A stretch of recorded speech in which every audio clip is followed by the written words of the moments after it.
G'day guys, it's Leon Axford here. It's time for a bit of Hammer Talk, and today I'm joined by Mr. David Johnson, Director of Award Group Real Estate. You've got two offices. Two office locations, yeah. Where are they located? West Ryde and Winston Hills, where we sit right now. And Winston Hills, and gorgeous. The one I love about the Winston Hills office, Shookalicious next door.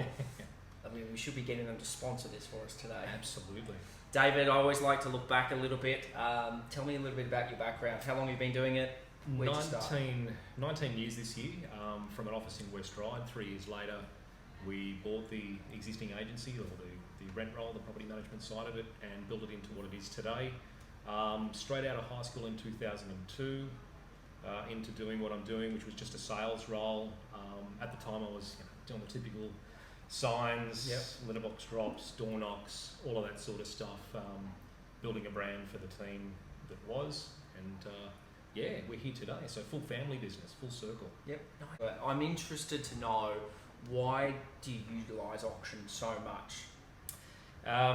Primarily because I believe it's the best. It will secure the best outcome for the vendor. Yep. And I mean, there's not a lot of sell prior, but sell prior is also a strategy with the auction campaign as well, as you very well know. But on the day, so more recently, our average above reserve this year is about 168,000 above reserve.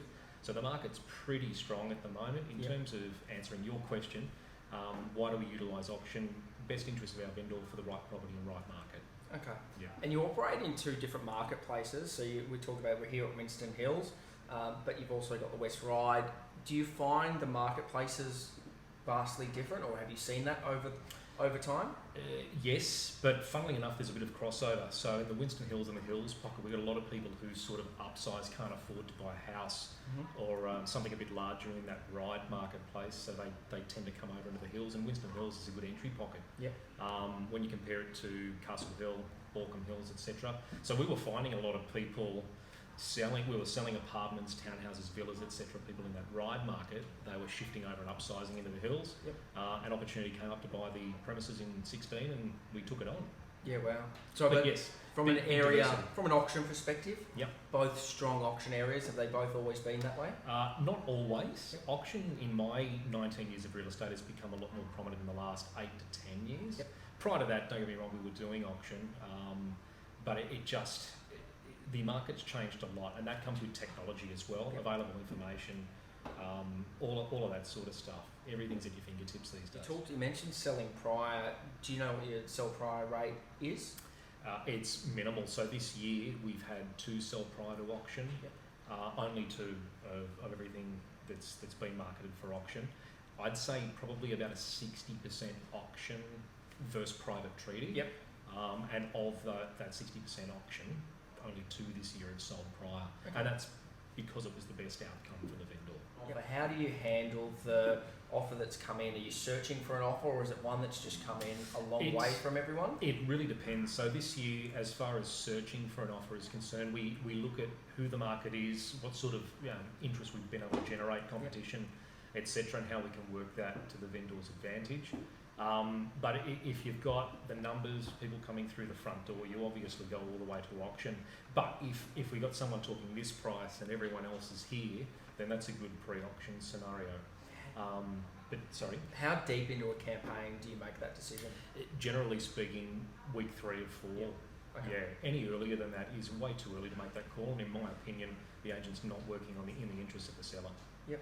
And then if we look at, taking it to auction, how do you handle offers that come through? So your intent is to go to auction because we feel that's the best way to go for that certain property, but you're fielding offers. How do you get it to auction? Well, we don't field offers. This is the big difference.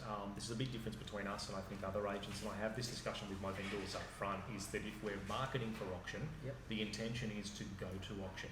So buyers come in and say, well, will the owner consider selling prior to auction? Our response is very simple. Our instructions are to take the property to auction on this date. It's for sale on this date. And at least you're giving a clear message to the marketplace. Absolutely. And there's no confusion. There's a bit of education involved as well, because from a buyer perspective, they think, okay, cool, I want to make an offer, I'll make it attractive. What they're thinking they're doing is eliminating the rest of the market and the competition, which doesn't happen. Yep. I try and educate them and say, well, if you were to make an offer, how do you think that's going to work? you know, and their response is generally, I want to make an offer, make it attractive for the vendor, let's do it quickly, and we don't have that other buyer competition, whereas in fact they will. Working in the best interests of the seller, we will simply invite everyone else who's expressed interest to present an offer. So they're bringing the auction date forward. And losing transparency. Losing transparency, absolutely. So it's closed off negotiation, and they don't know where they stand. You know, so at the end of the day, I believe auction is the best way from a vendor perspective to obtain the best result in the current climate. And from a buyer's perspective, they've got transparency. Do you think you're going to start to see some more activity around sold priors for you guys, given buyer frustrations at a high level?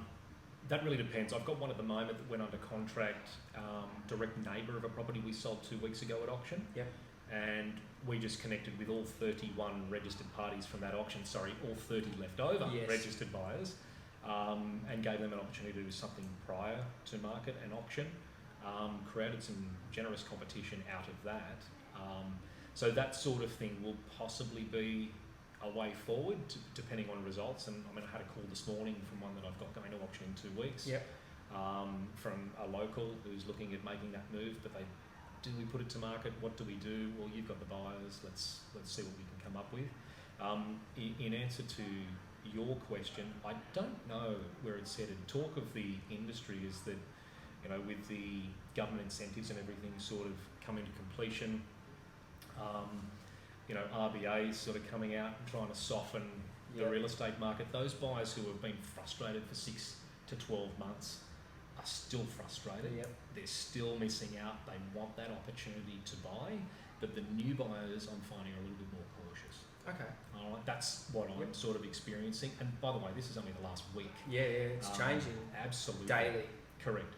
But last Saturday, numbers were still very strong, but absolutely down to the week prior.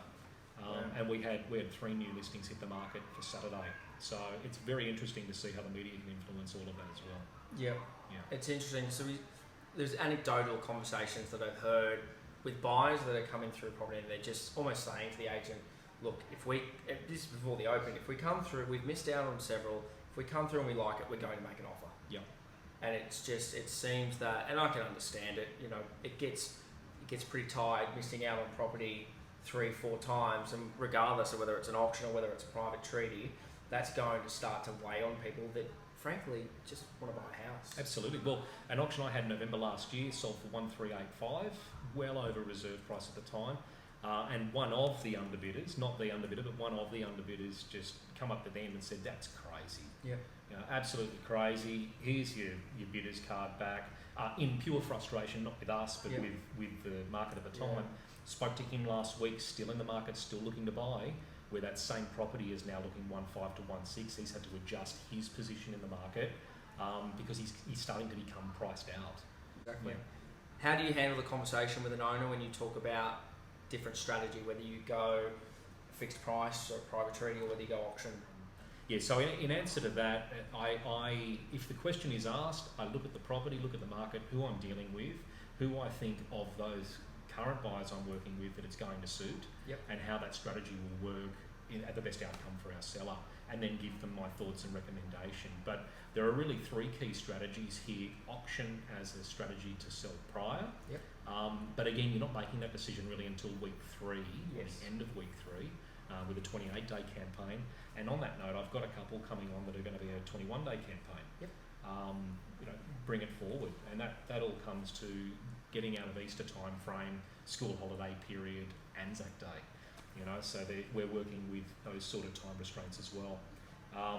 But look, at the moment, the way I see it, if you're selling a house in the marketplace that I'm working in, auction I think is the best way to do it.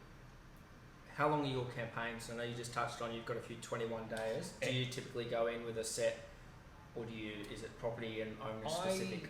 I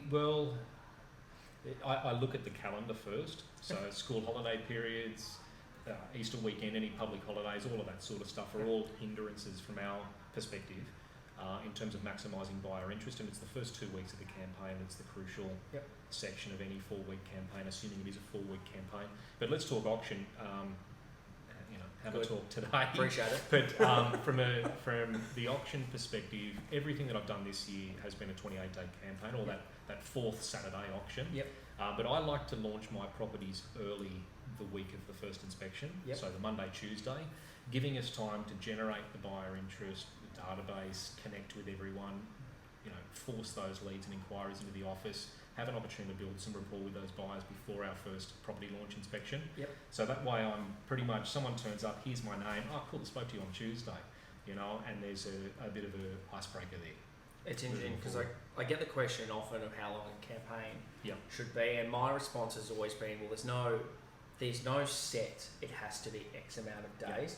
My opinion has always been, look at the property, look at the owner and the marketplace and go, who is the greater challenge? Yep. So if we've got a block of land that's sitting on the side of a cliff, to me, the greater challenge on that's going to be the buyers. Yep. And they're going to need time to potentially have their builders in to see whether or not what they can do and if they like it. So I think that needs a longer campaign. Yep. If I've got something that is, like your potential duplex site in West Ryde or Dundas Valley, to me, I go, we're pretty confident we know who all the buyers are. You can run a shorter campaign. Absolutely. Because they're going to be itching at it pretty quick. You can almost run the 21-day campaign. It's not going to make a difference. From a stock level perspective, absolutely. Yeah. So we look at that's always been our opinion. If there's no set time, my other opinion would be always better to start long and bring forward, as opposed to go short and have to extend for the message that you're sending to the marketplace. Absolutely. So if you send the message to the marketplace, we're bringing the auction forward. Typically, what's the message you're sending? We've got enough interest and enough competition to do that. And if you're postponing, what's the message? Probably got no one. Absolutely. And that's what we sort of talk about. It's the flexibility that you get from the campaign. Last question, because I've taken up enough of your time. What's the greatest challenge? And I say this to everyone. It doesn't have to be auction related. But it's got to be real estate related. What's the greatest challenge right now? Cowboys. Yep. Those North Queensland Cowboys. You think they're a chance this year? That competition. I don't see them as competition, but not without Thurston. Yes. Yeah. How many years has it been now? God. Oh man, I couldn't tell you. I'm sadly a Para supporter, but oh, you poor soul. Yeah. 1986. What year were you born? Yeah, that's right. Okay. Yeah, absolutely. Ouch. Yeah. But the greatest challenge? Greatest challenge at the moment is that competition. Yep. We've got a lack of supply. It's dog eat dog out there. There's business that I'll simply walk away from. Yep. Either the vendor and I don't particularly gel, and I want to work with vendors that want to work with me. Yep. Because I enjoy what I do. I really enjoy what I do, and I want to work with people that trust me and don't look at me as their better outcome. Whereas if their motivation is purely around what's your marketing cost, what's your selling fee, that's a red flag for me up front. Because you're always going to find someone who's prepared to do it cheaper. But at the end of the day, the best agent is the one, or the cheapest agent is the one who's going to put the most in their back pocket. Yep. Guys, David Johnson from Award Group, thank you very much for sitting down with me. My pleasure, my friend. We'll see you soon. See you guys.